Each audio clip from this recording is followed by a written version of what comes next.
하나님, 하나님을 알아갈 수 있는 기회를 주셔서 감사합니다. 모든 것은 하나님의 섭리 속에 있기에 오늘 또 이렇게 5명이 함께 모이고 줌에 계신 분, 우리 예정책임님과 함께 할 수 있는 것도 하나님의 계획 속에 있음을 믿습니다. 그러하기에 오늘 주어진 시간이 또 은혜이고 복이 되길 원합니다. 특별히 우리 홍금란 지기님 손 수술을 하셔야 되는데 하나님의 전능하신 손과 눈의 은혜로 잘 또 수술받고 잘 회복되게 해 주시옵소서. 오늘 함께하지 못하지만 강북통통의 모든 가족들 위해 은혜를 더해 주시고 오늘 이제 사도행전과 바울서신 전반부를 통하여 또 복음이 전해지는 곳에 하나님의 그 은혜가 어떻게 임했던가를 그리고 오늘 우리가 또 어떻게 살아야 할 것인가를 볼 수 있는 그 복된 시간이 되게 해 주시옵소서. 예수님 이름으로 기도합니다. 아멘. 자, 사도행전은 데오빌로에게 보낸 2번째 편지예요. 첫 번째 편지는 누가복음이었고, 2번째 보낸 편지가 사도행전인데, 데오빌로라는 사람은 데오빌로 각하 이런 이름이 있는 거 보면 굉장히 높은 그 위치에 있는 로마 관료였던 걸로 보이고요. 로마 관료였기 때문에 기독교를 받아들이는 데 있어서는 굉장히 고민이 있었던 분이었습니다. 근데 왜냐하면 로마가 기독교에서 공식적으로 이단으로 규정된 종교였거든요. 그런데 로마의 녹을 먹고 있는 고위 관리가 과연 이 기독교를 믿어도 되는가? 그런 고민이 있었는데 그 고민에 대한 대답이 누가복음이에요. 그리고 또 하나의 고민은 뭐냐면 로마의 공식 죄인으로 감옥에 갇혀 있는 베드로와 바울을 과연 신뢰할 수 있는가? 지금 이 데오빌로가 고민하고 있는 시점, 누가복음과 사도행전이 이 기록된 시점에 바울이 갇혀 있잖아요. 그리고 또 베드로가 갇혀 있고, 그러니까 로마의 공식 죄인으로 감옥에 갇혀 있는 저 베드로와 바울이 전하는 기독교를 과연 믿을 만한가? 아니요. 바울과 베드로를 과연 신뢰할 수 있는가?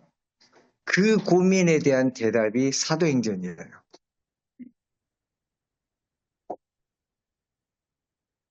그래서 누가복음에 보면, 사도행전 보면 1장에서 12장까지는 베드로를 중심으로 이야기를 펼쳐가면서 베드로가 예수님과 똑같이 설교하고 예수님과 똑같은 이적을 행하고 예수님과 똑같은 삶을 살았다. 그래서 베드로를 신뢰할 수 있다. 이걸 쓰기 위해서 사도행전 1장부터 전반부를 베드로 중심으로 쓰고 있습니다. 그리고 그 베드로가 이방의 첫 번째 전도한 인물이다. 그 이야기고 뒷부분 13장부터 28장까지는 바울을 예수님과 똑같이 설교하고 예수님과 똑같은 이적을 행하고 예수님과 똑같은 삶을 살았다. 따라서 신뢰할 수 있다. 이걸 쓰는 거예요. 그리고 그 바울이 이방인에게 본격적으로 전도를 했다. 이걸 아주 상세하게 쓰고 있습니다.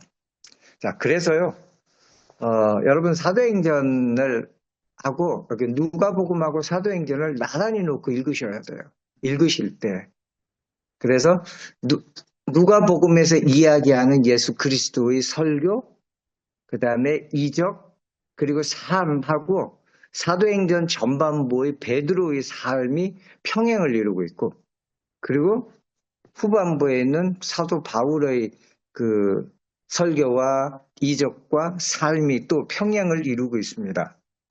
예수님, 베드로, 바울을 그 동등한 선에 동등하다고 좀 이야기해서 그렇지만 그들의 그 문장 구조 상으로 예, 예수님과 베드로와 바울을 평행하게 놓고 있다. 그렇게 어, 보면서 읽으면 누가복음과 사도행전이 왜 기록되어 있는지를 잘 알 수가 있을 것입니다.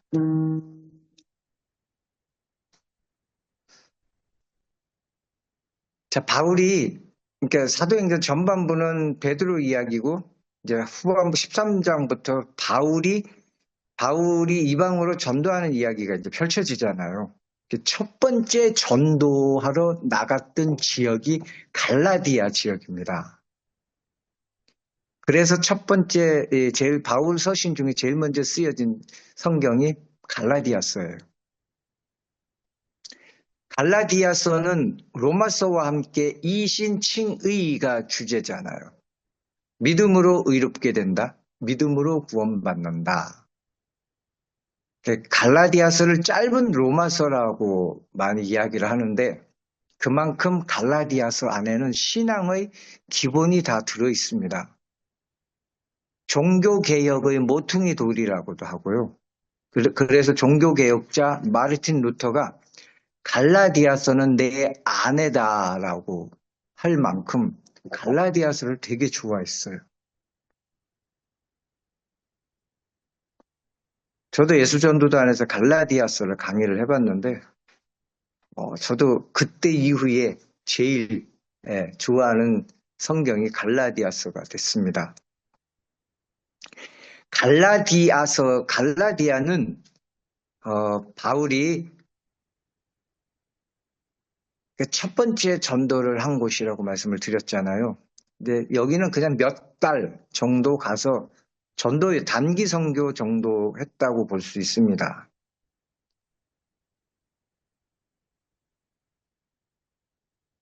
여기서 전도하다가 돌에 맞아 죽을 뻔했어요. 그래서 그 성경에 기록이 되어 있습니다. 그의 얼굴이 바라보기만 해도 시험이 들 정도로 굉장히 돌에 맞아서 흉멀스럽게 되어 있었는데 그럼에도 불구하고 그 갈라디아 사람들이 눈이라도 빼줄 정도로 바울을 사랑했고 정말 예수님처럼 사랑을 했어요. 그래서 그 바울이 전한 복음을 정말 잘 받아들였다가 바울하고 바나바가 고향으로 잠시 와 있는 동안 다른 유대인들이 가서 전한 다른 복음을 또 금방 받아들여 버린 거예요. 그래가지고 화가 나서 쓴 책이 갈라디아서입니다. 이 갈라디아 지역은 BC 4세기경에 중부 유럽에 있던 갈리아족이 터키 동부 지역으로 이주해서 터를 잡고 살던 곳이 그 갈라디아 지역이에요. 로마의 시저가 이 지역을 정복하고 갈리아 정복기 뭐 이런 거 썼잖아요. 갈리아족은 로마 사람들은 이들을 바바리안이라고 불렀습니다. 미개인 야만인이라고. 지금 프랑스, 독일 이 사람들이 자기들이 최고라고 잘난 척하지만 이 성경 갈라디아서가 쓰여질 때만 해도 이들은 곰 가죽 뒤집어 쓰고 이게 짐승인지 사람인지 구분이 안 될 정도로 반신반수의 모습을 하고 살아가던 사람들이 이 갈라디아 사람들이에요. 너무 못 사니까 유럽에서 터키까지 건너왔는데 여전히 못 사니까 터키 사람들마저도 이들을 굉장히 무시했고 뭐라고 불렀느냐? 가우리라고 불렀어요. 로마인들은 이들을 바바리안이라고 불렀고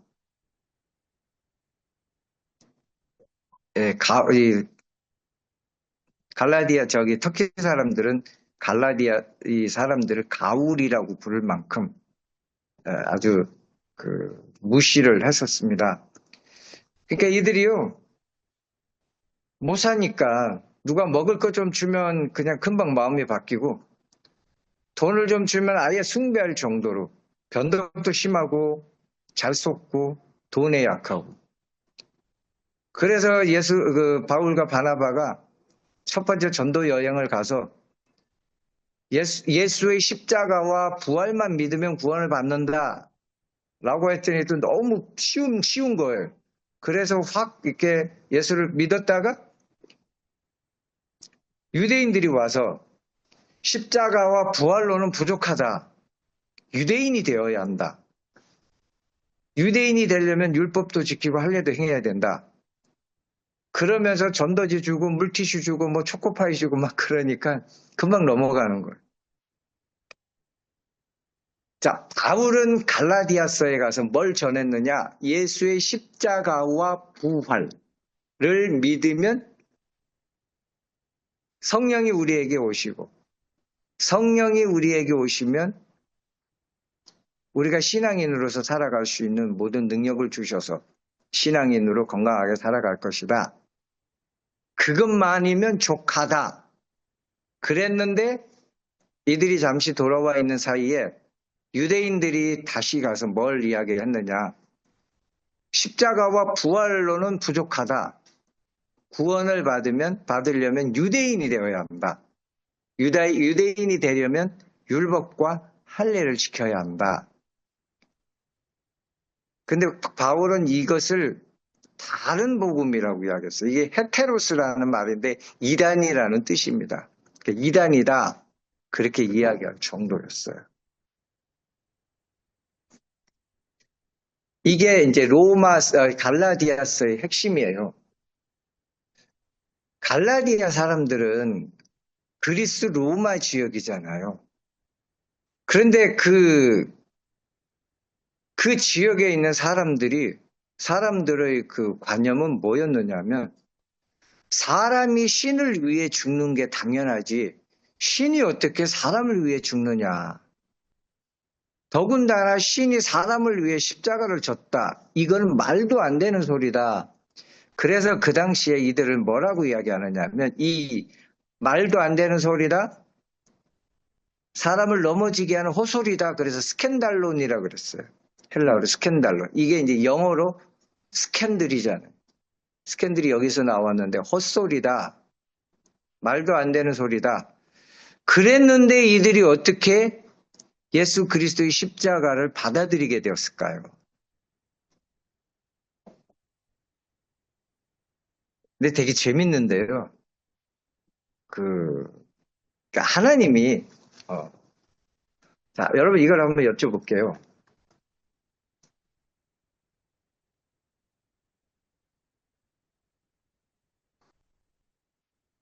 그 성경 목록가가 있잖아요. 창세기, 출애굽기, 레위기, 민수기, 신명기, 여호수아 이거 혹시 들어보셨나요? 근데 어느 날 그걸 한국 교회에서 막 못 부르겠어요. 네, 일본 군가라고.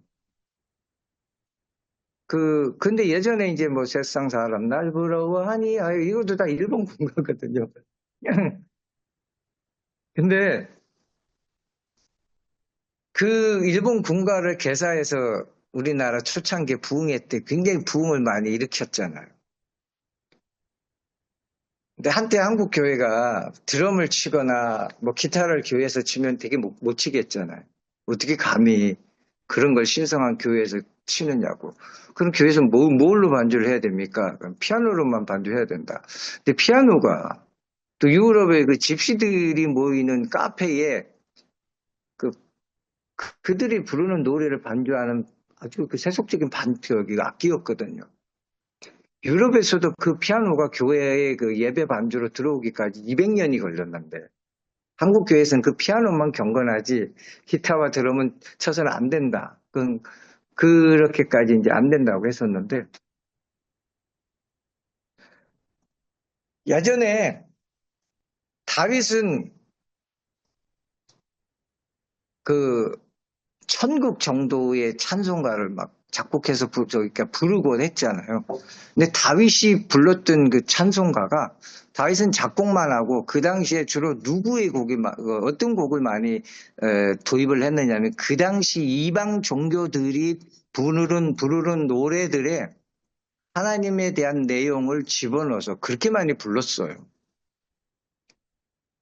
자, 제가 말씀드리려고 하는 것은 무슨 말씀이냐면 하나님은 우리가 생각하는 만큼 그렇게 까탈스럽게 예배에 야 이건 안 된다 이거 쓰지 마라 그러지 않으셨고 하나님의 세상에서 펼쳐지는 것들이 하나님을 위해서 하나님을 찬양하는 것으로 이렇게 쓰일 때는 하나님 그걸 다 그냥 영광스럽게 받으셨어요.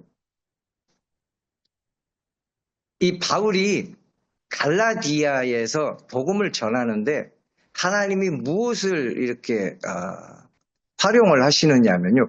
후견인 제도라는 게 있어요. 혹시 들어보셨나요, 여러분? 후견인 제도.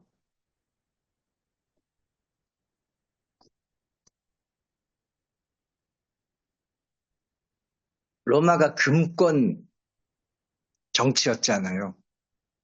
그래서 돈이면 다 되는 거야. 그래서 또 돈이 많으니까 굉장히 음란했습니다. 남편도 그냥 뭐 예사롭지 않게 나가서 다른 여자와 관계를 맺어서 애 낳아서 들어오기도 하고 아내도 나가서 또 예, 자연스럽게 다른 남자와 또 관계를 맺고 애도 낳고 그러다 보니까요 얘가 내 진짜 애인지 아닌지를 이거 확인할 수가 없는 거예요. 그렇잖아요.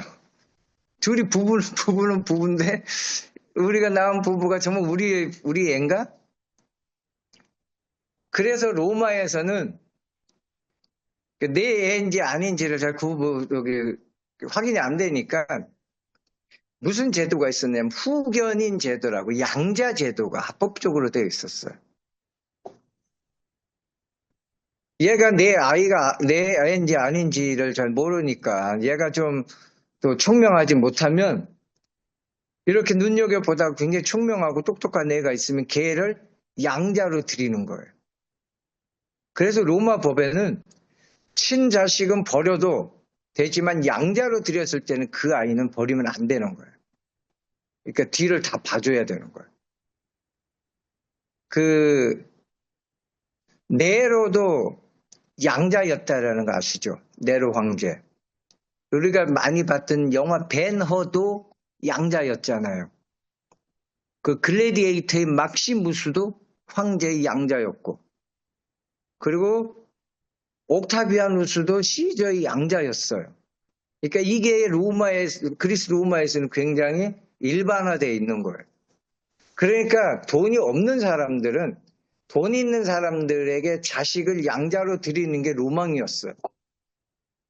이걸 이제 후견인 제도라고 하는데 시작은 로마의 그 타락한 성문화, 음란한 그 성문화 때문에 시작이 됐는데 나중에는 이게 로마를 지탱하는 굉장히 하나의 사회적인 그 제도가 돼버렸고 이 후견인들이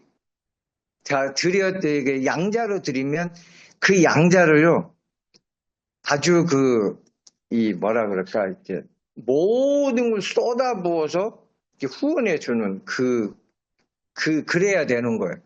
그래서 다 쏟아부었다 뭐 이게 후견인이 양자에게 쓰는 되게 그들에게는 영광스럽게 생각하는 표현인데 사도 바울이 갈라디아에 가서 복음을 전하면서 예수 그리스도가 십자가에서 우리를 위해서 물과 피를 다 쏟았다 하는 표현하고 그들이 후견인이 양자에게 모든 정성을 쏟는 표현을 같이 쓰는 거예요.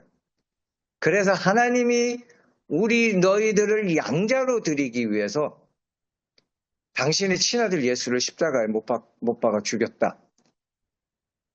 그래서 너희는 하나님의 양자다. 이런 식으로 전도를 하니까 그들에겐 너무 쉽게 이게 다가오는 거예요. 이해가시나요? 그래서 이들이, 예, 와, 신이, 여러분 아시잖아요. 고대 근동에도 신은, 우리 그 성경의 신은 하나님이 당신의 형상대로 우리를 창조하셨잖아요. 그리고 인격적으로 대하시고, 우리보다도 더 적극적으로 우리에게 관심을 가지시고, 이게 하나님이신데, 그 주변의 이집트와 고대 근동 메소포타미아 신은 가장 하급 신이요. 신들이 많은데 제일 하등의 신의 피하고 진흙하고 섞어서 사람을 만든 거예요. 왜 만들었느냐면 사람을 노예로 부려먹기 위해서. 신들을 위해서 일하는 존재로 만들기 위해서 사람을 만들었다고 그래요. 그러니까 신들은 인간을 진짜 인간 취급을 안 하는 거예요. 가장 하급 신의 피와 진흙으로 섞어서 만든 게 사람이기 때문에 전혀 관심을 안 가집니다. 이게 그리스 로마 그 다음에 그 고대 근동 그 당시에였던 신과 인간에 대한 개념이었어요. 그런데 그 신이 인간을 위해서 죽었다? 이건 말도 안 되는 거예요. 그래서 아까 제가 스캔달론이라고 그랬잖아요. 더구나 그 신이 십자가를 지고 인간을 위해서 죽었다? 야, 그런 소리 하지 마. 괜히 가다가 그 돌에 걸려 넘어질 것 같다고. 그래서 스캔달론이라고 할 만큼, 스캔들이라고 할 만큼 그 예수를 받아들이기 어려웠던 그들이 어떻게 그렇게 쉽게 예수 그리스도의 십자가와 부활 이것을 받아들였느냐? 바로 바울이 양자, 후견인 제도의 그 관점으로 그 복음을 전하다 보니까 그들은 잘 받아들였던 거예요. 아무튼 그렇게 바울이 전한 복음을 받아들였던 그들이, 자 보셔요 여러분.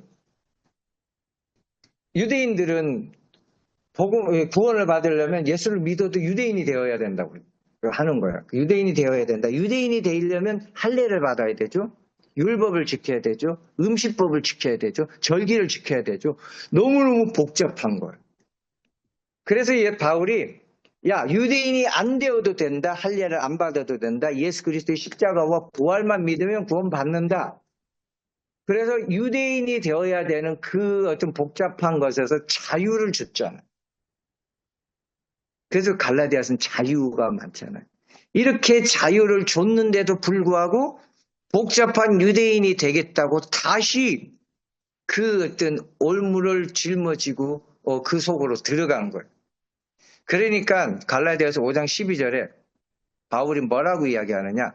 너희를 어지럽게 하는 자들은 스스로 베어버리기를 원하노라. 이 베어버리다라는 말이 헬라어로 카타토메라고 하는데 카트칼이 여기서 나왔어요.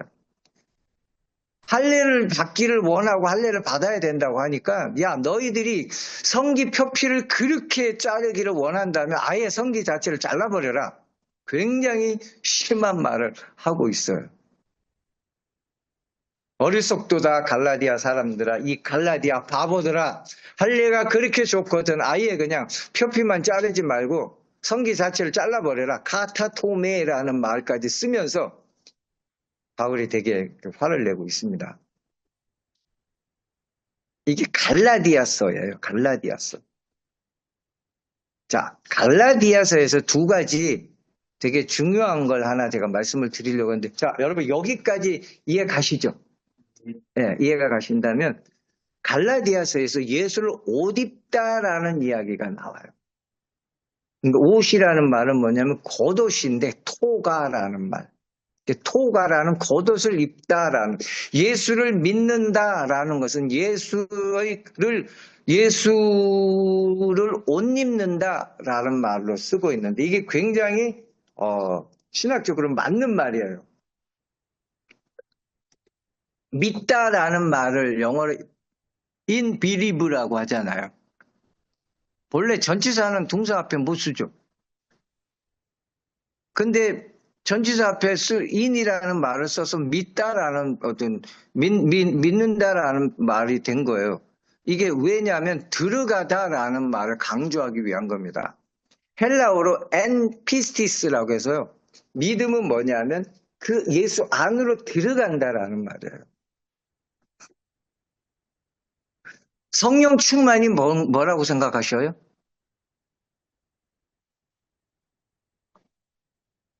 Be filled with예요. Be filled with. 성령 안으로 깊이 들어가는 거. 네, 내가 성령 안으로 들어가는 거. 이게 맞는 표현이고, 그 다음에 예수를 믿는다라는 것은 예수 안으로 우리가 들어가는 거. 그래서요, 그 여호와 치케누라는 말이 있거든요. 여호와는 나의 의라 그러잖아요. 의가 뭐냐면 이게 그 겉옷이 되어준다라는 의미인데 우리는 죄가 있잖아요. 죄가 있으면 하나님 앞으로 못 가요. 하나님 죄가 있는 데는 못 오니까. 그래서 우리가 예수 안으로 들어가면 예수를 겉옷을 입으면 하나님이 누구를 보게 되죠? 예수를 보게 되는 거잖아요. 그래서 하나님이 우리를 봐준다, 의인으로 봐준다 그런 의미가 되는 거예요. 여러분의 믿음으로 그냥 갈게요. 또 어려운 내용이니까 또 괜히 복잡해지면 또 안 되니까 요거 제가 아티클을 다시 보내드릴 테니까 읽어보시면 돼요. 일단 갈라디아서는 넘어가겠습니다. 갈라디아 지역에 예수 그리스도의 십자가와 부활만 믿으면 구원받는다, 성령을 받는다라고 전했는데 다른 복음이 들어와서 예수의 십자가와 부활만으로는 안 된다. 유대인이 되어야 한다. 그래서 율법을 지키고 할례를 행하고 절기를 지켜야 된다 하고 오히려 또다시 복잡한 신앙 안으로 들어가니까 바울이 화를 내고 내가 자유를 줬는데 또 유대인으로 돌아가느냐. 그래서 화를 내면서 쓴 그 서신이 갈라디아서다라고 말씀을 드리겠습니다. 갈라디아서. 이게 1차 전도 여행을 갔다 오고 쓴 성경이 갈라디아서예요. 바울이 3차 전도 여행을 했잖아요. 세 번이 아니라 4번을 한 걸로 되어 있는데 1차 전도 여행하고는 갈라디아서를 썼습니다. 그럼 이제 2차 전도 여행으로 가겠습니다. 혹시 갈라디아서 이해 안 되는 부분이 있으신가요? 강영근 장로님 괜찮으셔요? 네?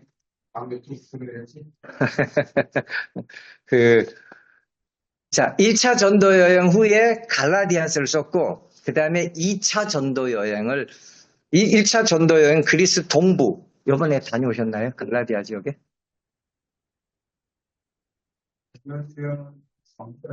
음, 네. 제가 이번에 그 BCC, 제가 짜주고는 못 갔거든요. 저기 이명숙 선생님 치앙라이 간다고. 그래서 거기 이제 1차 전도 여행 지역, 버가, 비시데 안디옥, 루스트라, 이고니온, 더베, 그리고 그 위에 이제 갑바도기아, 그 다음에 대림구유, 지하 감옥, 이런 데 다 이제 짜서 이렇게 보내줬는데, 갈라디아는 터키 중부에 있는 데고, 그 다음에 2차 전도 여행은 바울이 주로 어디로 갔느냐면 그리스 지역으로 갔어요. 그리스 지역이 당시에 크게 이제 세 지역으로 나누는 그리스 북부를 마게도냐라고 그랬고, 그 다음에 이 아래쪽에 아덴이 있었고, 그 아래 아가야 지역이라고. 고린도가 거기 있어요. 맨 위에 빌립보나 데살로니가 있는 여기는 마게도냐라고 그랬고, 그 다음에 이제 중간에 내려오면 아테네에 있는데 아덴, 그리고 그 아래로 가면 이제 그리스 가장 남부에는 아가야 지역, 고린도 지역이 있었는데 바울이 제2차 전도 여행은 주로 이쪽이었어요. 마게도냐, 그 다음에 아덴, 고린도가 있는 이 그리스 지역이었고, 특별히 고린도에서 2년 정도를 사역을 했어요. 자, 그래서 여러분, 1차 전도 여행은 1차니까 짧게 단기 선교를 다녀왔고, 2차 전도 여행은 고린도에서 몇 년요? 2년을 생각하시면 돼요. 2년을 고린도에서 이제 주로 사역을 했고, 그 고린도에서 사역을 하다가 데살로니가의 편지를 2통을 보냈는데 이게 데살로니가 전서, 데살로니가 후서입니다. 데살로니가가 저기 그리스 북부에 있다 그랬잖아요. 마게도냐 지역에. 이 데살로니가는 알렉산더가 그 마게도냐 지역을 이렇게 알렉산더가 고향이고 지금 우리 그때 우리 형제님 그 데살로니가 가니까 알렉산더 동상이 있었잖아요. 그리고 그 알렉산더가 저기 뭐야 저기 말 타고 다녔던 거 테살라 공원도 있고 뭐 알렉산더 아버지가 세웠던 그 빌립보가 거기 빌립보가 데살로니가 옆에 있고 이쪽이 이제 마게도냐 지역이고 예, 마게도냐 지역인데 알렉산더가 죽고 난 뒤에 그의 그 네 명의 부하가 나라를 나눴잖아요. 카산더, 리시마쿠스, 톨레미, 셀류커스 이들이 이제 그 큰 헬라를 나눴는데 그 마게도냐는 그 네 명 중에 카산더라는 사람이 지배를 했고 카산더가 자기 아내 데살로니케의 이름으로 도시를 건설했는 것이 데살로니가예요. 성경에 나오는 지명이 아직도 사용되고 있는 유일한 도시가 데살로니가입니다. 카산더가 자기 아내 데살로니케의 이름으로 만들었던 그 도시이기 때문에 도시고 이 데살로니가는 그 로마에서 이스탄불로 가는 군사도로가 지나는 지역이었고 이거 비아 에그나티아라고 하는데 그리고 그 지역의 수도였고 그리고 그 왕의 아내를 위해서 건설한 신도시니까 굉장히 그 당시로는 발달한 도시잖아요. 더군다나 여기가 그 혹시 아시나요? 옥타비아누스와 안토니우스하고 브루투스하고 싸움이 벌어졌을 때 옥타비아누스하고 안토니우스 편으로 들어줬다가 나중에 이게 자유도시라고 굉장한 혜택을 누리는 지역이 바로 이 데살로니가였어요. 그러니까, 예.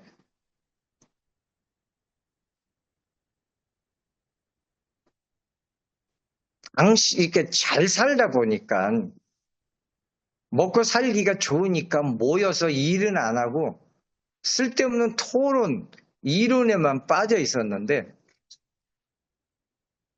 바울이 전하는 바울의 핵심은 예수 그리스도의 십자가와 부활이잖아요. 복음은. 근데 이 데살로니가에서는 어디에 빠져 있느냐. 자, 질문을 드려볼까요? 갈라디아서에는 어디에 빠져 있었죠? 다른 복음이라고 그리스도의 십자가와 부활이 아니라 뭐에 빠져 있었죠? 유대인이 되어야 된다. 그리고 율법과 절기와 할례를 행해야 된다.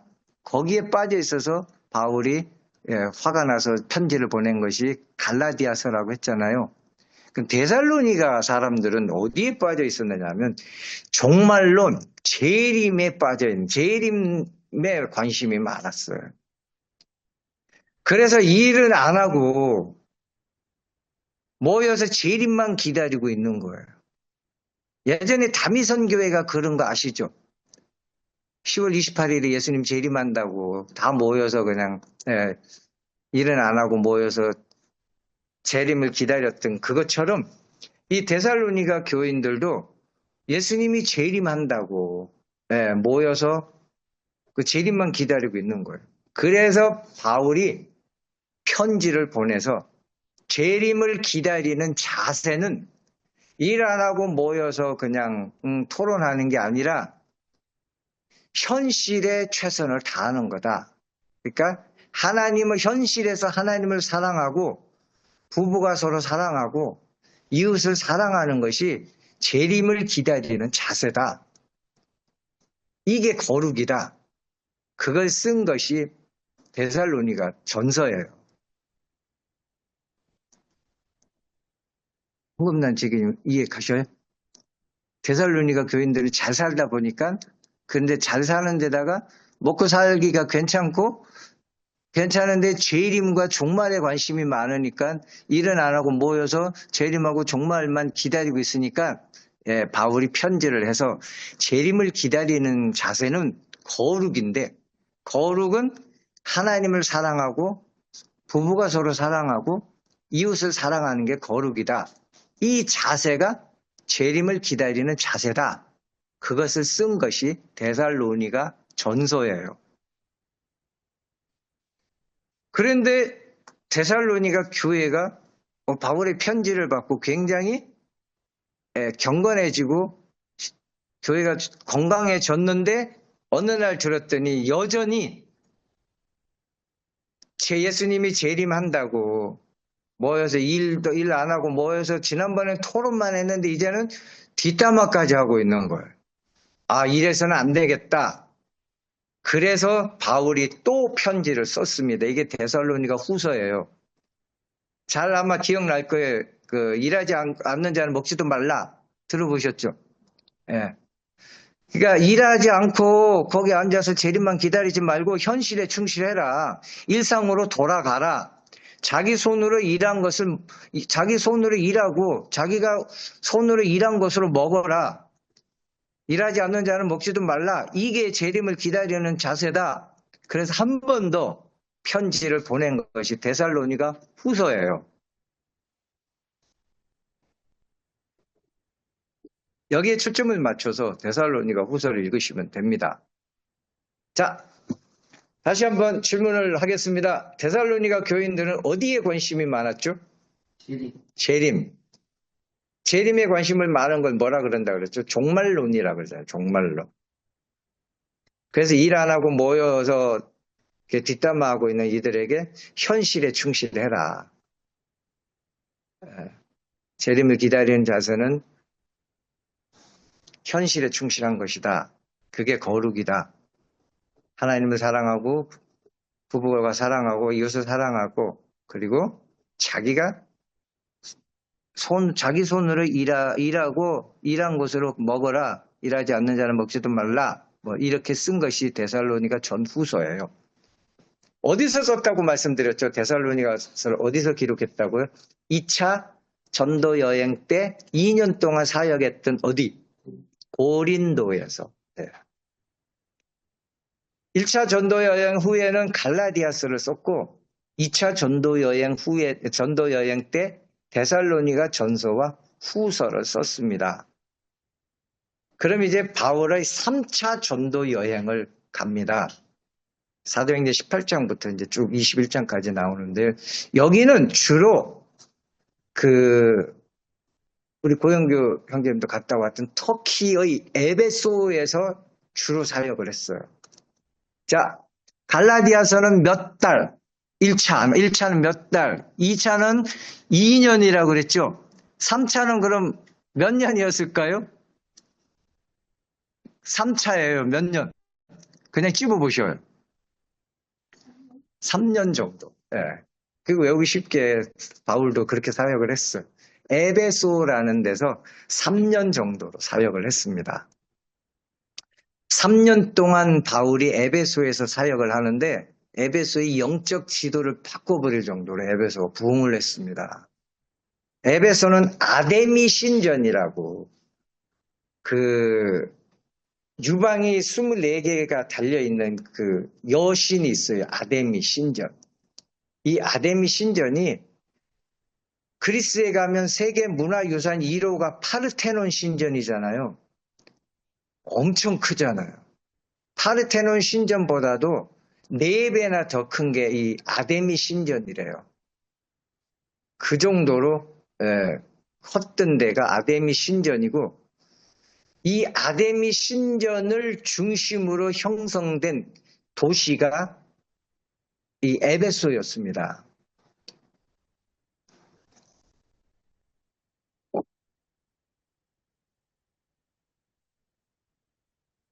이 에베소에서 사역하면서 바울이 성경을 뭘 썼느냐 하면 고린도 전서를 썼어요.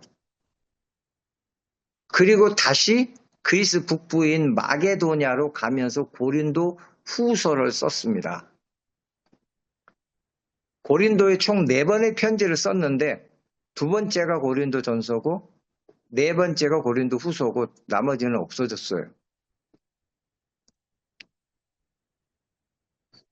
바울이 이 고린도 전서 후서를 쓸 때쯤에 어떤 일이 있었느냐 하면 예루살렘에 굉장한 기근이 들어서 많은 사람들이 굶어 죽어가고 있었어요. 그래서 바울이 유럽에서 이 펀드를 조성해서 예루살렘을 도와주려고 했고, 그 다음에 이 3차 전도 여행이 끝나면 로마로 방문을 하려고 그렇게 계획을 세웠는데, 그래서 이제 유럽에서 이 그리스에서 펀드를 생각보다 많이 조성을 했습니다. 그리고 로마에 가려고 로마에 편지를 보내놓고 돈 가지고 이제 예루살렘에 갔다가 잡혔어요. 그리고 이제 계속해서 감옥 생활을 하게 됐는데, 아무튼 자, 바울이 3차 전도 여행 때 아까 에베소에서 무슨 성경을 썼다고 말씀드렸죠? 고린도 전서. 그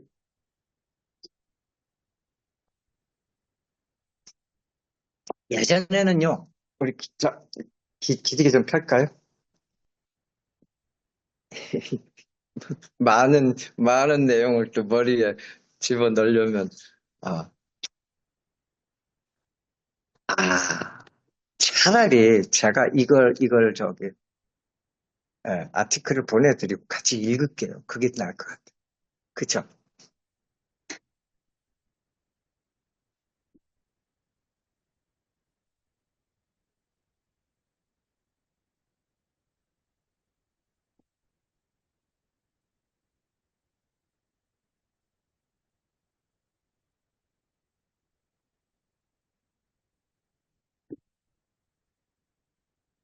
한번 보셔요.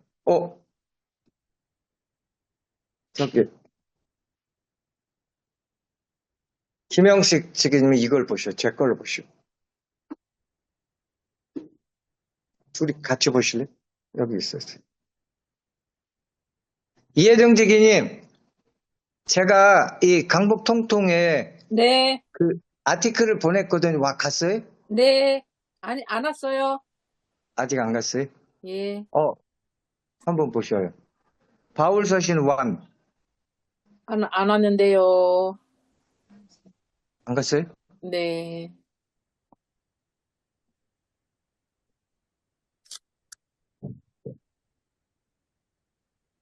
응? 내가 보내려고 간 걸로 돼 있는데. 개인적으로 보내신, 안 갔구나. 네, 죄송해서.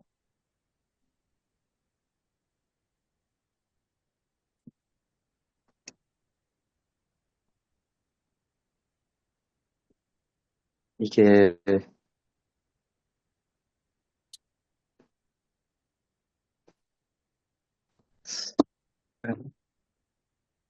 잠깐만요.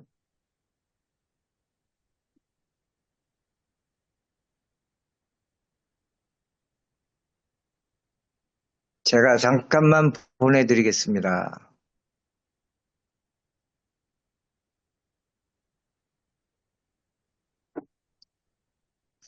이게 잘 안 되네요. 카톡이.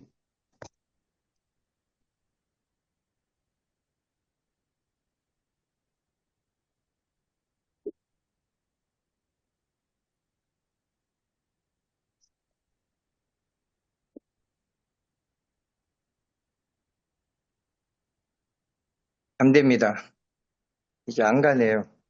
제, 제 핸드폰에서 안 가네요. 갔으면 좋겠는데. 아까 보낼 걸 그랬구나. 개인적으로 보내시려고 하는 거예요? 이게 단톡방에 보내서 예. 그 교환을 같이 읽으면서 하면 더 이해가 쉬울 것 같아서. 근데 이게 여기 그 와이파이가 뜨기는 하는데 음, 이게 안 보내지네요.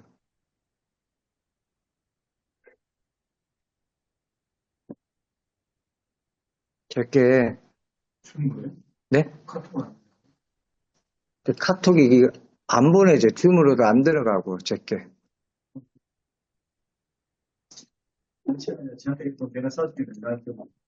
네? 아니요. 그러니까 이게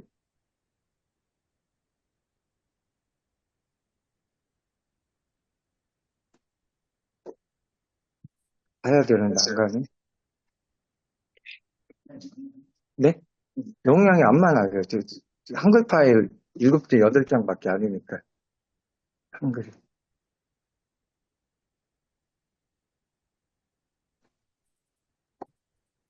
이게 전송이 돼야 되는데 안 가네.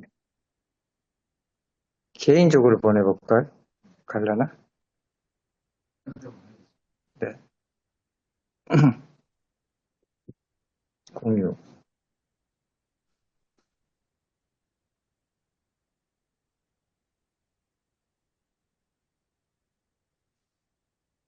공유에 실패했습니다.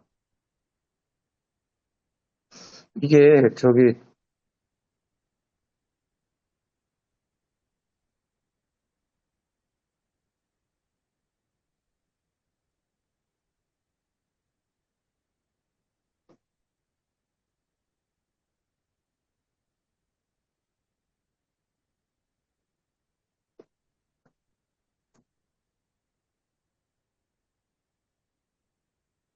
왜 안 가죠? 데이터로 했는데도.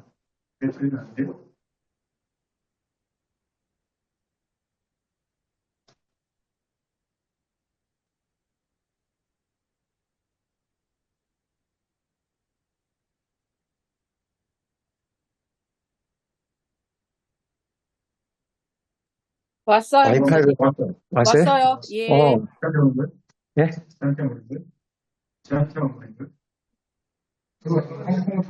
다 들어왔어요? 예, 그거 한번 띄워보셔요.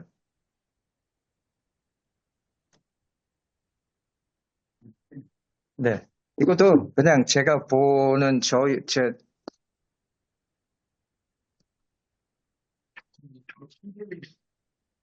자, 한번 보실래요? 바울의 3차 전도여행, 이렇게 한 1페이지, 2페이지, 3페이지. 3페이지 들어갔어요? 네. 네.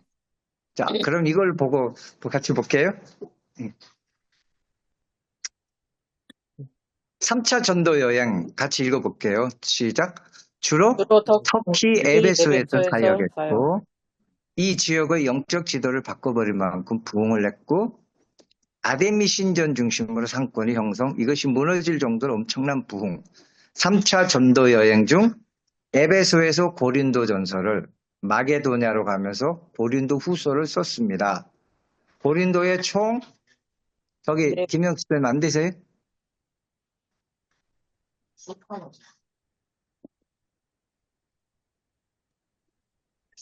안 돼요?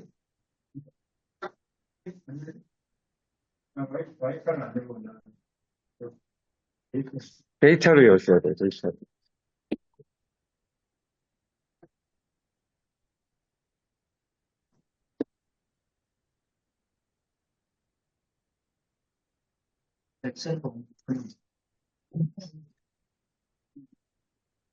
저기 이혜정 직인이면 되는 거죠? 네, 돼요. 보고 있어요. 네, 여셨어요? 네, 다 열었어요. 네.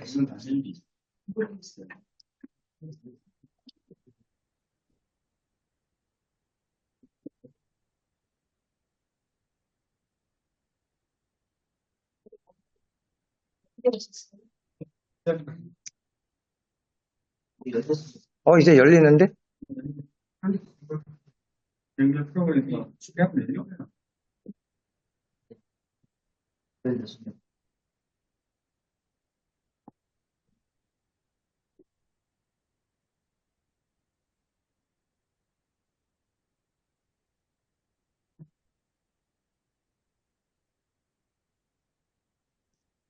안 열렸으면 제 거 드릴게요. 열렸어요.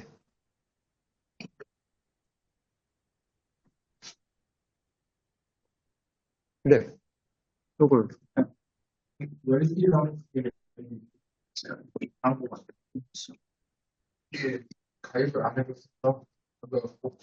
자, 거기 홍금란 지금 됐어요? 됐다. 그럼 좋아요. 3차 전도여행부터 볼게요. 3페이지. 같이 읽으면서 쭉 볼게요.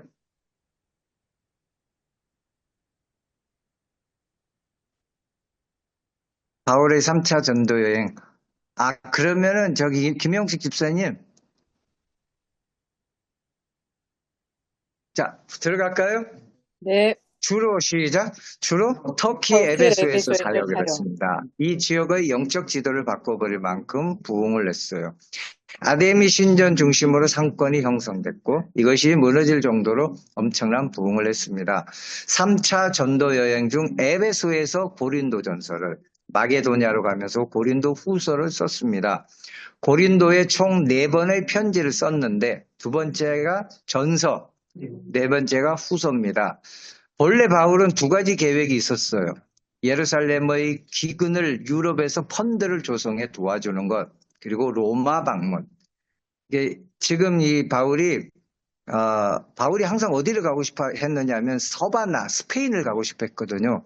근데 지금 바울이 고린도에 있어, 그리스에 있는데 바울을 지원해주는 교회가 저기 안디옥 교회였어요.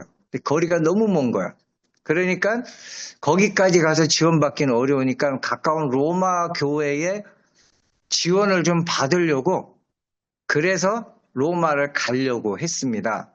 같이 읽어볼게요. 본래 바울은 안디옥 교회의 지원을 받았고 그러나 다시 돌아가서 지원받기는 너무 멀어 가까운 로마에서 지원을 받으려 했습니다. 그래서 로마에 편지를 보내고, 이게 로마서고, 돈 가지고 예루살렘에 갔다가 잡혔습니다. 자, 고린도 전서는 어떤 내용인지 볼게요. 고린도는 그리스 남쪽 아가야 반도에 있습니다. 제사에 쓰인 고기를 먹어야 하나 안 먹어야 하나 한 문제가 가장 중심이었습니다. 고린도는 미여 여신 아프로디테 신전을 중심으로 형성됐고 당시 기독교인들도 사업을 하려면 다 신전에 가야 했습니다. 따라서 신전 앞에서 밥을 먹어야 하는데 그 고기들은 다 신전에서 나오는 것이었고, 그래서 예수 잘 믿기가 정말 어려웠습니다. 신전 예배는 성관계와 연결이 되어 있는 아주 음란했습니다. 플라톤이 창녀를 언급할 때 고린도 여인이라고 했고 아리스토파네스는 고린도를 간통이라고 할 정도였어요. 아프로디테 신전에 1000명의 신전 창녀가 있을 정도였고, 이런 사람들과 어울리다 보니 자연히 교회에 온갖 문제가 생겼고 이 문제를 해결하기 위해 고린도 전서를 썼습니다. 교회가 엉망이었기에 교회란 무엇인가, 즉 교회론을 썼습니다. 여기서 참 많은 문제가 빚어졌지만 사랑으로 해결한다면 다 가능하다. 이게 핵심이에요. 고린도 교회는 4개파로 나눠졌습니다. 그리스도파, 바울파, 베드로파, 아볼로파. 그야말로 사람들에게 속해 있었습니다. 사역자들에게.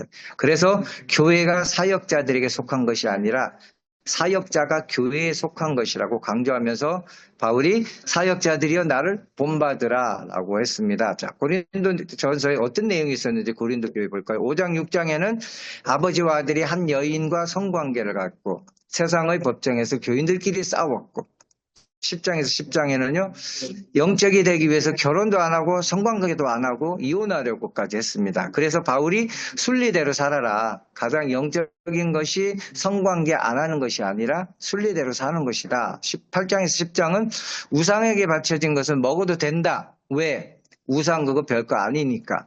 그러나 연약한 자들이 시험에 들지 않도록 우상에 바쳐진 것이 아니라고 해라. 그랬고, 예배에 관해서는 여자가 머리에 수건을 써야 하나, 머리에 쓰지 않을 권리가 있지만 질서를 위해 써라. 복음 전파를 위해 쓰는 것도 괜찮다. 성만찬 문제. 너무 시끄러우니까 밥은 집에서 먹고 오고 교회에서는 기념만 해라. 사도들도 사례비를 받을 권리가 있지만 복음 전파에 방해되게 안 받는다. 이게 이제 고린도 교회들의 문제고, 은사들에 대해서 방언과 예언을 하는데 교회의 질서를 위해서 사용해라. 12장에서 14장은 은사장인데 다 사랑으로 해라. 교회는 사랑으로 하면 다 용납된다. 같이 읽어볼까요? 사랑이란 주를 위해 포기하는 것이다. 주를 위한 것이라면 싸우지 않고 연합하는 것이 사랑이다. 교회는 주를 위해 나를 포기하고 연합하는 곳이다. 탁월한 것이 문제를 해결한 것이 아니다. 사랑으로 자기를 포기하는 것이 교회 문제를 해결하는 것이 방법이다. 이게 고린도 전서 내용이에요. 이해가실까요? 네. 자, 고린도 전서에만 나오는 쏘다라는 말이 있어요. 바울이 고린도 교회에만 쓰는 게 쓰는데 한번 읽어볼게요. 쏘다라는 말은 고린도 전서에만 나옵니다. 고린도의 타락을 보여주는 대표적인 것입니다. 아프로디테의 아들 에로스, 큐피트가 활을 가지고 있었고, 이거 아시죠? 예, 그 화살에 쏘이면 처음 만난 사람과 사랑에 빠지고 음란에 빠지고 죄를 짓고 하는데 이 타락이 한 것이 바로 죽음으로 가게 되는 거다.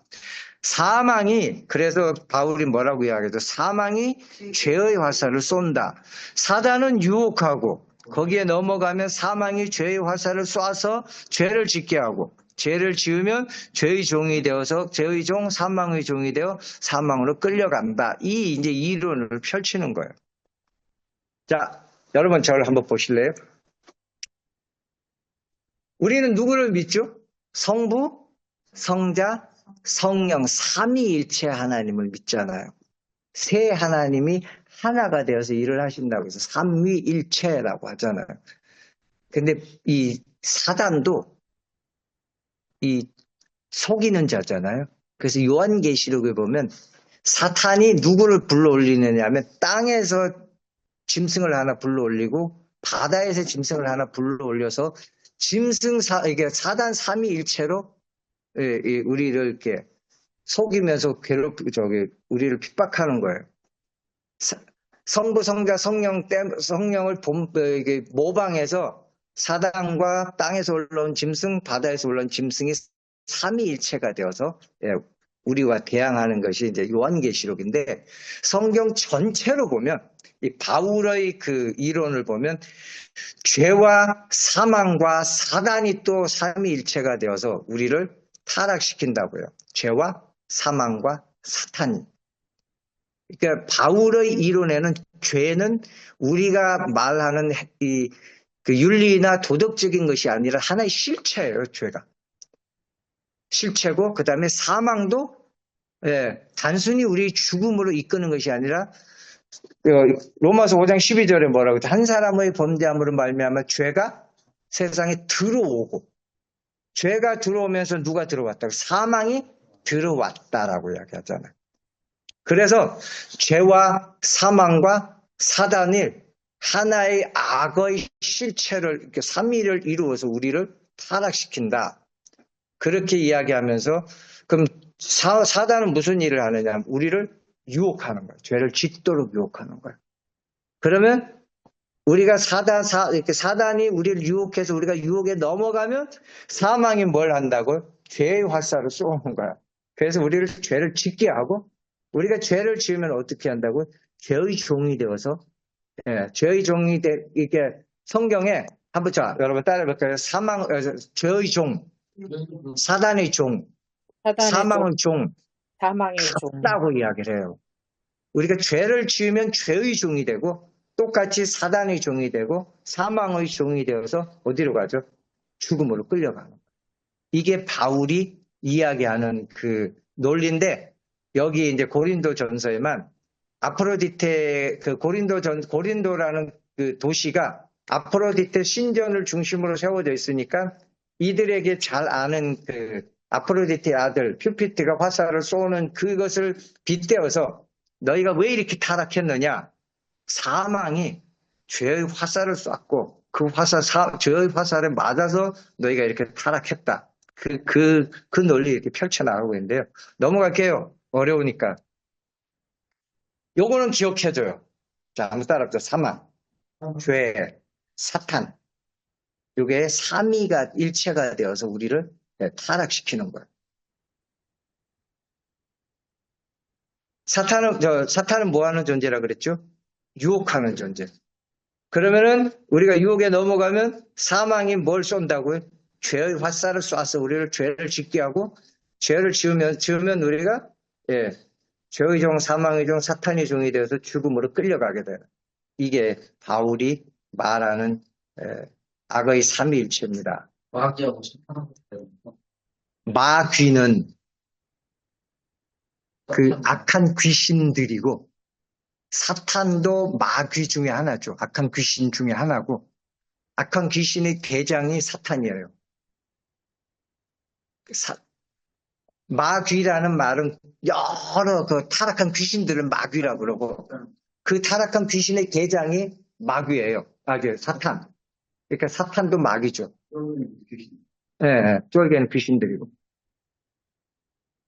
그 찬송은 마귀들과 싸울지라고 이야기하잖아요. 마귀는 악한 귀신들.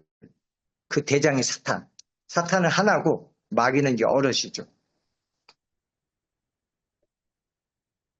자, 고린도 전서 넘어갈게요. 그 다음에 넘어가고 고린도 후서 볼게요.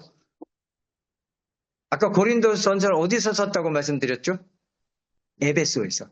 에베소에서 쓰고 디도를 보내서 고린도 전서 편지를 전했는데 고린도 교회가 되게 좋아졌다는 소식을 들은 거예요. 그러다가 그래서 이제 같이 읽어보면 돼요. 나오니까요. 고린도 후서 시작.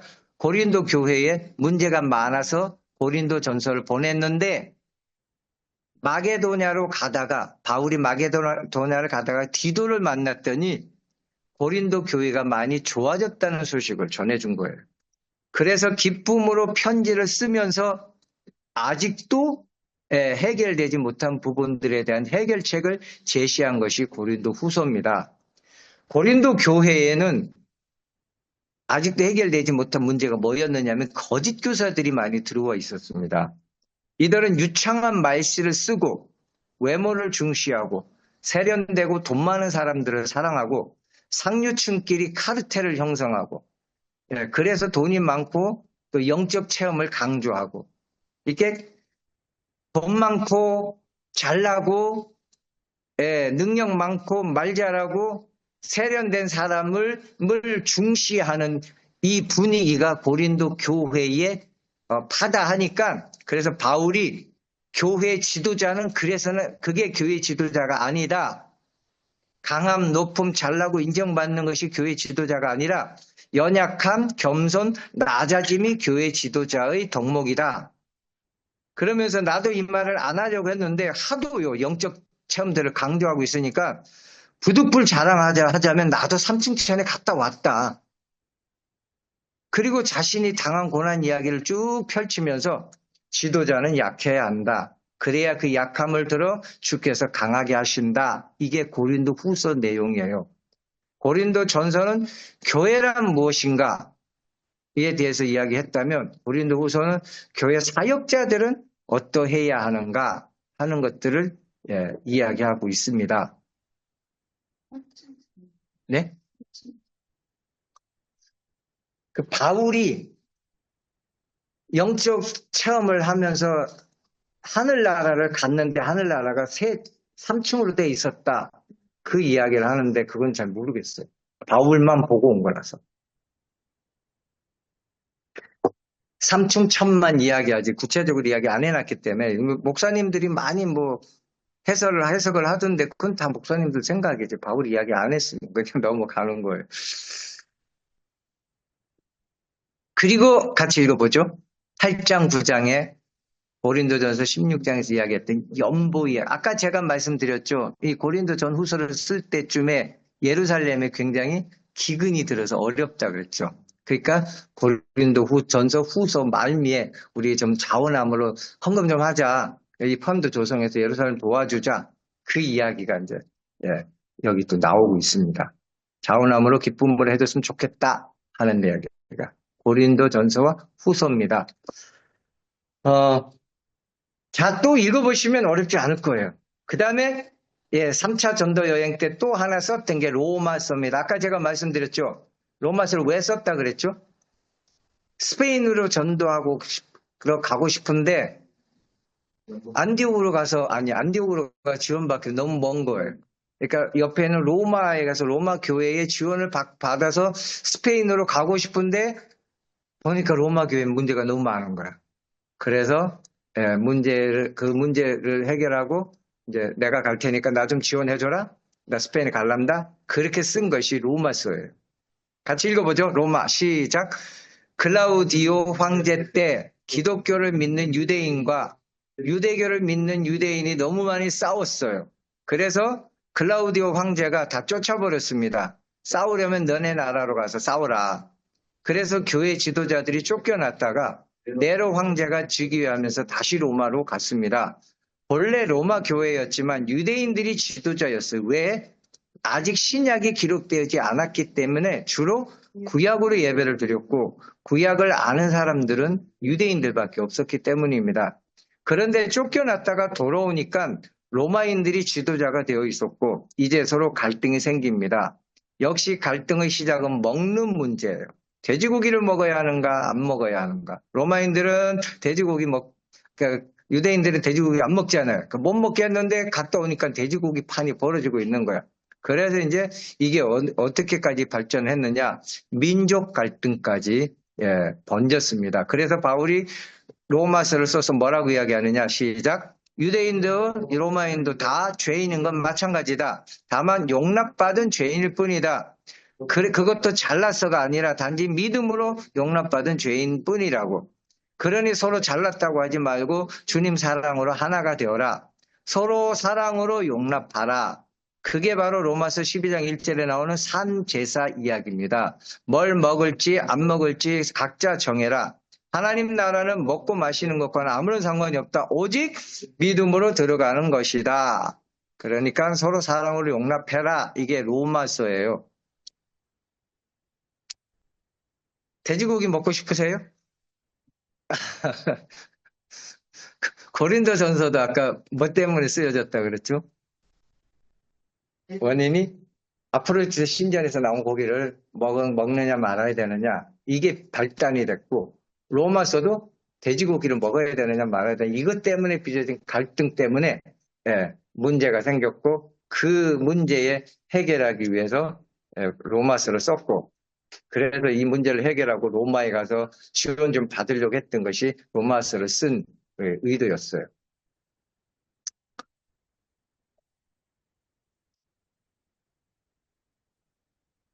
고린도전서, 후서, 로마서 좀 정리가 됐으면 좋겠어요.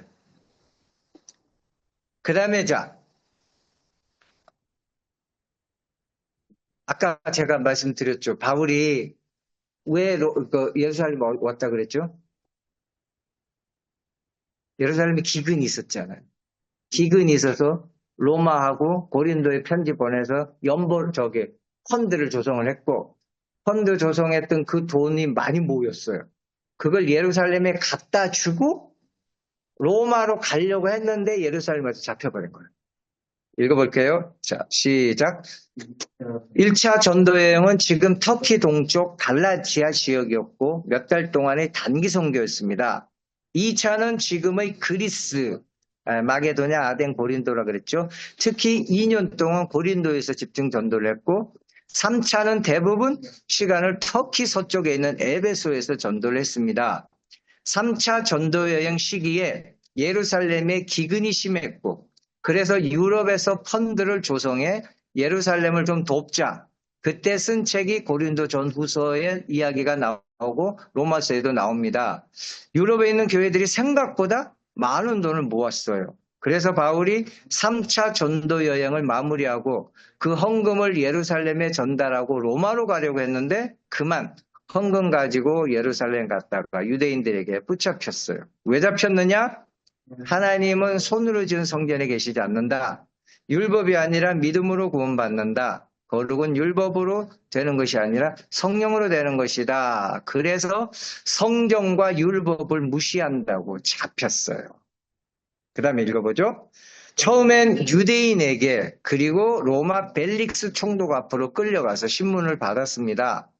자, 제가 여기 또 비하인드 스토리 하나 넣었어요. 벨릭스 하면 비하인드 스토리가 있습니다. 그는 본래 로마의 노예였어요. 이게 사도행전에 벨릭스가 나오잖아요. 이 벨릭스는 돈 많은 형 덕분에, 자, 다시 읽어볼게요. 벨릭스 하면 시작.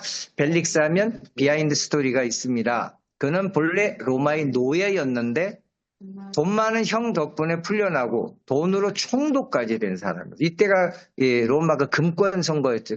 정치였잖아요. 자, 사도행전 24장 24에서 26절에 이 벨릭스가 그의 아내 유대인 여자 드루실라와 함께 왔다고 나와 있잖아요. 드루실라는 헤롯 아그리파 2세의 딸로 15살 때 시리아 땅에 있는 에메사 왕국의 아지지스 왕과 정략 결혼을 했어요. 15살에 60이 넘은 노인과 결혼을 했습니다. 유대 총독이 되기 전 벨릭스가 사업 관계로 에메사 왕국에 갔다가 두루실라와 눈이 맞아 사랑에 빠졌어요. 이걸 눈치챈 아지지스 왕이 두루실라를 안 뺏기려고 주문을 걸었습니다. 왕의 여자와 도망치는 자는 불에 타 죽는다. 그런데 두 사람이 결국 도망을 쳤어요. 그리고 결혼하고 지금 유대 나라 총독으로 와 있습니다. 그리고 바울을 신문하고 있는 거예요. 이 벨릭스가 돈을 너무 좋아합니다. 그래서 바울이 죄가 없는 줄 알면서도 돈 뜯으려고 가둬놓고, 이게 성경에 나오잖아요. 돈을 얻을까 하여 안 풀어주고 가둬놓고 있잖아요. 자, 그러다가 유대 총독에서 물러나고 아내 드루실라와 두 사람 사이에 태어난 아들을 데리고 어디로 갔다고요? 폼페이로 놀러 갔다가 그만 폼페이 베수비오산 화산 폭발로 죽었어요. 네, 그래서 뭐가 나오죠? 왕의 여자와 도망친 자는 불에 타 죽는다 했는데 결국 불에 타 죽었어요. 야사? 실제 역사 기록에 남아 있는 겁니다. 이 벨릭스 이야기 나오니까. 자, 이제 중요한 내용이 나옵니다. 자, 아무튼 같이 읽어보죠. 시작. 24장 벨릭스도, 25장의 그 후임인 베스도도, 그리고 26장의 헤롯 아그리파 왕도 다 바울의 무죄를 선고했어요. 아까 제가 이 사도행전이 왜 쓰여졌다고 이야기했죠? 기억이 안 나세요? 맨 앞으로 가볼게요. 맨 앞으로 사도행전이 왜 쓰여졌다고 했느냐.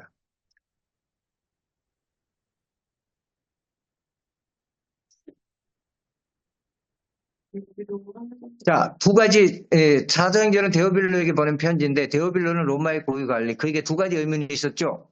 하나가 뭐예요? 로마에서 공식적으로 이단으로 규정된 기독교를 로마인, 그것도 로마의 고위관리인 자신이 믿을 만한 종교인가? 그에 대한 대답이 누가복음이었고, 2번, 로마의 공식 죄인으로 감옥에 갇혀 있는 베드로와 바울을 과연 신뢰할 수 있는가? 이에 대한 대답이 사도행전이라 그랬잖아요. 그러니까 아까 자 다시 돌아가면 보셔요. 이렇게 이 원독자 관점으로 성경을 봐야지 풀리는 거예요. 암튼 24장 찾으셨나요? 몇 페이지지? 7쪽. 네. 자, 보셔요. 그래서 누가가 뭐라고 쓰죠? 24장의 벨릭스도 25장의 그 후임인 베스도도, 이 사람은 어느 나라 사람들이죠? 로마 사람들이잖아요. 로마 사람들, 더군다나 26장의 헤롯 아그리파 왕까지도 바울을 뭐라고 이야기해도 죄가 있다 없다? 없다라고 이야기하는 거예요. 이걸 강조하는 거예요. 벨릭스도 베스도도 헤롯 아그리파도 바울을, 다른 나라 사람이 아니라 로마 사람들이, 그곳에 총독으로 가 있던 사람들이 직접 보고 바울이 죄가 없다고 이야기하지 않느냐. 이게 이제 누가가 강조하고 있는 거예요. 그럼 왜 풀려나야 하는데 안 풀려나는가? 바로 같이 읽을게요. 가이사에게 상소한 것 때문이다. 7페이지 찾으셨나요? 예. 다시 읽어보죠. 나성문 부장님이 전화가 왔어요. 이거 끊어야 되잖아요. 예.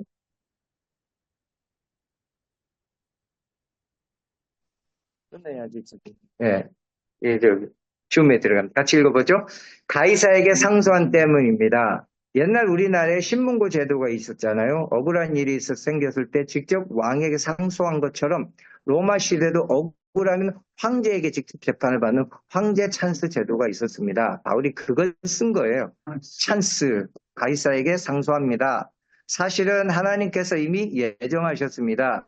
네가 예루살렘에서 증거한 것처럼 로마에서도 증거해야 하리라는 하나님의 말씀에 의해. 그래서 이제 로마로 가게 된 것이고, 같이 읽어보죠. 데오빌로에게 바울이 죄가 있어 로마 감옥에 갇혀 있는 것이 아니다. 로마인 벨릭스도 베스도도 심지어 헤롯까지도 다 죄가 없다고 했다. 다만 하나님의 섭리대로 로마 감옥에 갇힌 것뿐이다. 이걸 강조하려고 데오빌로에게 좀 사도행전을 쓰고 있는 거예요. 자, 사도행전 27장, 28장에는 또 로마로 여행하는 이제 과정을 또 길게 써놨는데 왜 길게 썼을까요? 원독자에게 또 전해주고자 하는 내용이 있기 때문이에요. 같이 읽어보죠. 계절상 배를 띄울 수 없다고 바울이 말을 했는데도 군인들이 강행을 해서 로마로 배를 띄우고 가잖아요, 겨울에. 자, 여기서 그리스 로마의 영웅담을 볼 수도 있습니다. 당신은 바다를 지배하는 신이 가장 강합니다. 당연하죠. 지중해가 그들 삶의 중심이었으니까. 그래서 풍랑도 그 신들이 일으킨다고 봤는데 그 풍랑에서 살아남는 자가 보통 사람이겠습니까? 그래서 영웅으로 생각하는 것이고, 그래서 바울이 풍랑을 이기고 나가는 이야기를 아주 길게 썼어요. 로마 독자에게 봐라. 바울은 보통 사람이 아니다. 그 풍랑 속에서도 살아남았다. 요한복음에서 예수님이 바다를 다스린 것 같이 이것도 로마인들에게 바울은 보통 인간이 아니다. 풍랑도 속에서 그 당시에는 풍랑을 이겨내는 자가 영웅이라고 생각했으니까 또 그 이야기를 쓰려고 별로 보세요. 전도한 이야기보다 그 이야기 더 길게 써놨어. 그게 바로 이런 어떤 독저자의 의도가 있습니다. 헤롯도 같이 읽어볼까요? 헤롯도 처음 왕이 될 때 겨울에 얼어붙은 지중해를 무려 3개월 동안이나 항해 끝에 로마에 도착했습니다. 당시 로마 황제가 얘는 보통 인간이 아니다. 그래서 유대인을 왕으로 세운 거예요. 요한복음에 선한 신이 무슨 악한 육을 입고 오느냐고. 그래서 성육신을 못 믿겠다 그랬는데 보라고. 그 육신을 입고 온 예수가 저렇게 풍랑을 이기고 바다를 잠잠하게 하지 않았느냐고. 그래서 예수가 신이 맞다. 이게 그 당시 사람들의 사고였기 때문에 거기에 맞춰서 이제 이 누가가 쓰고 있습니다.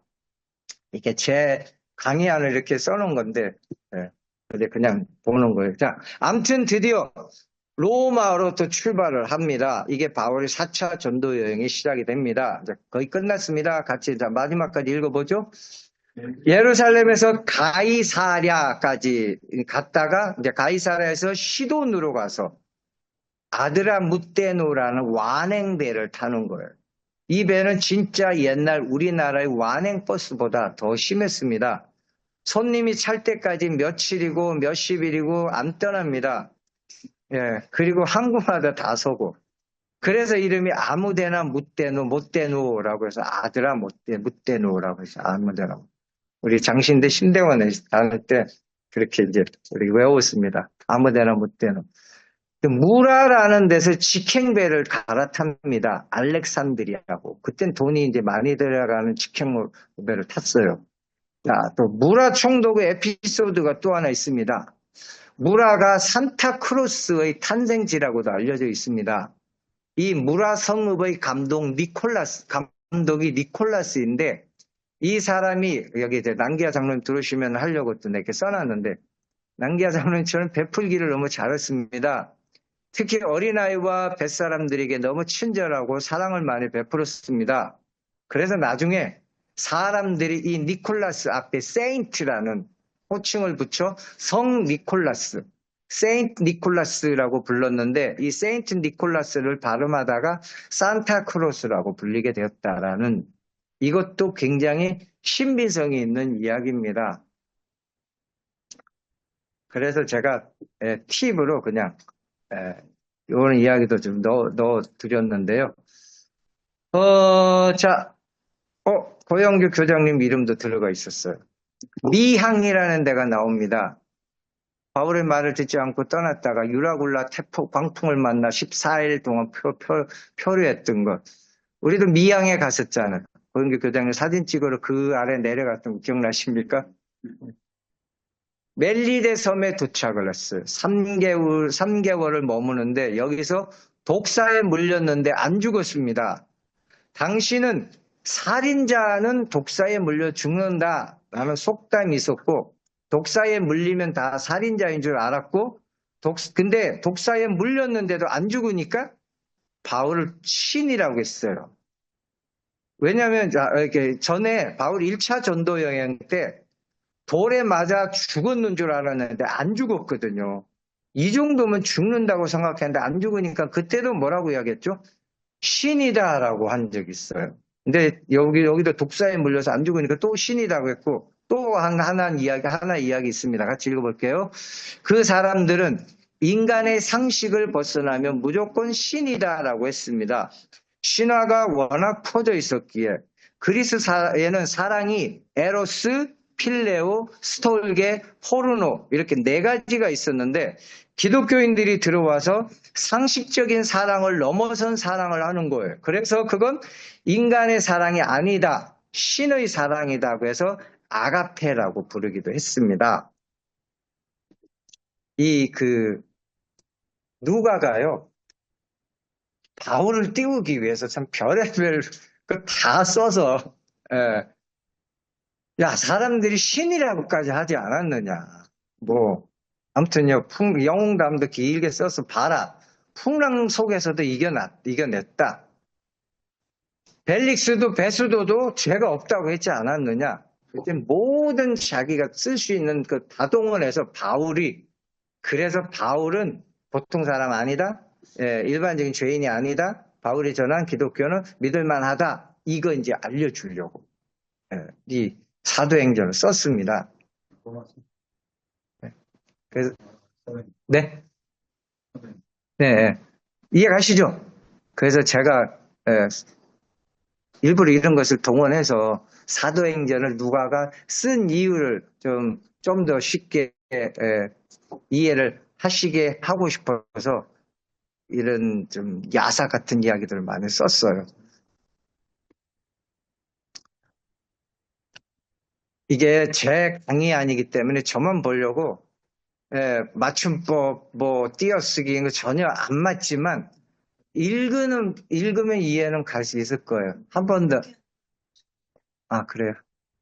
그 다음에도 아예 그냥 처음부터 이거 해드리고, 아니, 김영 집사님, 미리 보내드릴 테니까 프린트 해오시면,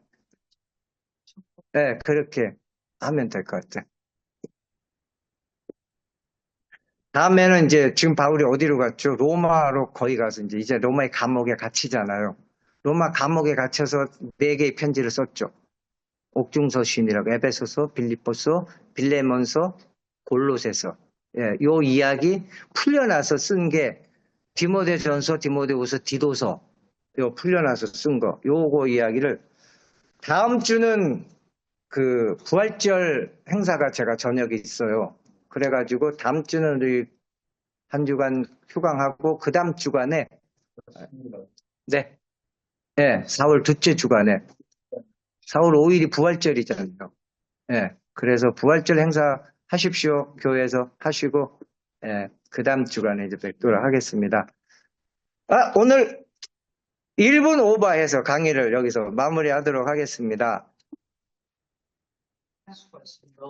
예. 근데 왜 진작 이걸 생각은 못했을까? 이 강의를 보내주면 차라리 좋았을 걸. 기도하고 마무리할까요? 오늘 함께 하신 하나님을 찬양합니다. 너무나 소중하신 분을 함께하게 해주셔서 감사합니다. 또 이제 저희들이 김밥과 샌드위치로 저녁을 먹기를 원합니다. 우리에게 늘 건강하게 해주시고 우리에게 주신 우리 삶의 현장을 통하여 하나님 나라가 확장되는데 귀 쓰임받게 해 주시옵소서. 오늘 줌으로 못 들어온 우리 귀하신 분들 모두 축복합니다. 예수님 이름으로 기도합니다. 아멘. 이혜정재기님 안녕히 계십시오. 목사님, 감사합니다. 네. 와. 그렇습니다. 감사합니다.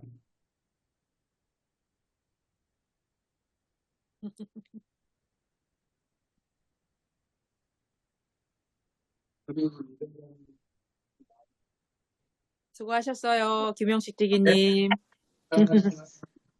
다음 주에 또 봬요. 다음 주에. 예, 고생하셨습니다. 네.